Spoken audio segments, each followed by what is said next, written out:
Hi guys, good morning and welcome to Easter weekend. Just making this video live just because it's easier. I don't think we've got anybody watching though, so I will just crack on because you're probably all asleep enjoying the bank holiday weekend, where I guess normally we would be travelling to go and see friends and see family, perhaps going to the shops and buying a really nice lunch for our families, but we're not this weekend. It is going to be quite different.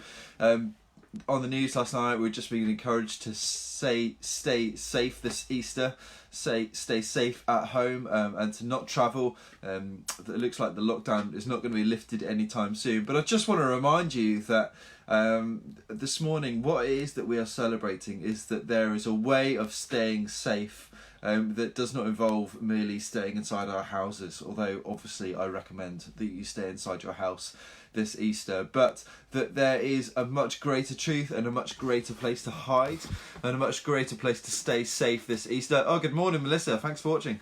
Yeah, a much greater place to stay safe this Easter, and that is in the work of Christ crucified on the cross.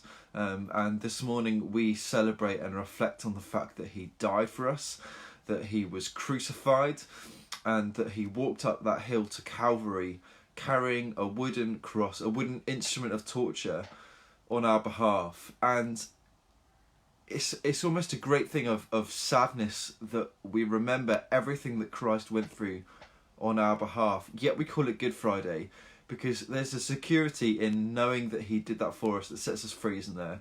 To know that as he died there upon that cross, he was ripped apart and torn apart and beaten and bruised and ashamed to carry the shame and the pain and the guilt that we should have carried, and yet he did it on our behalf.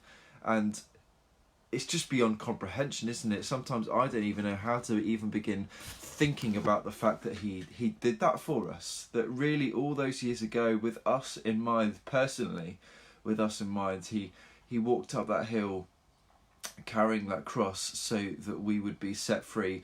And so I just want to encourage you today, it's going to be a very different Easter Sunday, but just to go and find some space, read the devotion that Sarah's written, just get the Bible open and read some of the accounts of the crucifixion, and just remind yourself today of where it is that your safety and your security comes from in this time of crisis. It doesn't come from just staying inside your house, although you should do that. Our safety doesn't come from self-isolation. Our safety won't even fully come from a vaccine when we finally find one for COVID-19. But our safety and security is found in the atoning work of Jesus, that upon the cross he was ripped apart so that we would be put back together, that he was beaten and bruised so that we could be healed, and that the punishment of sin, the wrath of God, was poured out upon him so that we would be set free, so that we would know the Father, so that the curtain in the Holy of Holies could be torn in two, and the presence of God would be not just in the temple, in a place that is restricted that we can't access, but is available to each and every one of us this morning. You can experience the presence of God today because we are in Christ, and because he has died on the cross for us. Andrew says, good morning, Jamie, hope you're keeping safe. I am in Christ, I'm keeping safe. Steve says, preach it. Yeah, that's right. I just want you to be reminded of that truth, where our safety and security comes from this morning. It comes from Jesus. And we do need to stay safe this Easter, and the way that we primarily do that is by staying safe in Christ. Self-isolate in him. So that's it, guys. Just make sure that today you spend a bit of time reflecting on that. You know, Easter is a great time to just come back to the gospel again and remind yourself of it. We've got a few other things going on today and this weekend that it'll be worth you knowing about. So tonight we have got a Good Friday service at 7:30. Steve's going to be doing that with a guy called Andy Mayo, and our worship guy's got some songs as well. Andy Mayo's a singer-songwriter, musician, so he's going to be playing some music for us as well, and just reflecting on the numbers of people that have died, weeping with those that weep, and just a chance and excuse for people to interact with us online, and just to complain and moan and weep and mourn about what's happening. I think today we will hit 100,000 people that have died of COVID-19 since this all started, which is truly tragic. And so we just want to create space to appropriately give the gravity to that it deserves. And I think grieving can be an incredibly healing thing. So please tune in for that this evening at 7:30.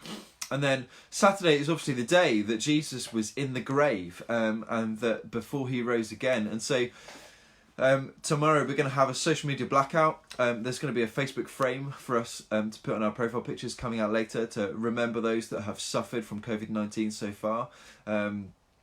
And just to come off social media for a day, for us to fast as well in that time, and to remember the day that Jesus was in the grave. And then on Sunday we will celebrate like you've never seen before, except in our own houses.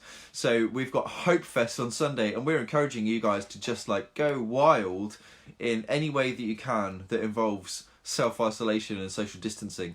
So barbecues, drawing stuff on the street, putting stuff in your windows, Facebook Live celebration. I don't really care. Use your imagination to come up with what you can to just celebrate tomorrow. Christ is risen from the grave. Death is defeated. And use the hashtag HopeFestLancaster to share with us what it is that you're doing. And we will obviously have our celebration Easter Sunday service on Sunday morning at 10 a.m. So that's it, guys. It's Friday now, but Sunday is coming. See you there.